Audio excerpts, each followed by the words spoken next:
the usually indestructible 1HZ and a 95 Toyota Landcruiser with a very leaky injector pump.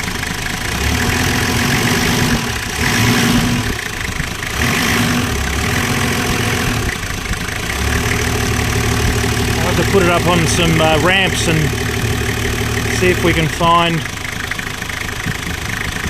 where it's coming from.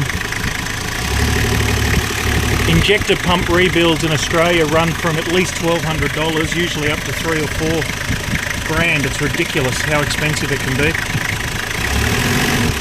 The rebuild kit's 20 bucks, so it's tempting to give it a go.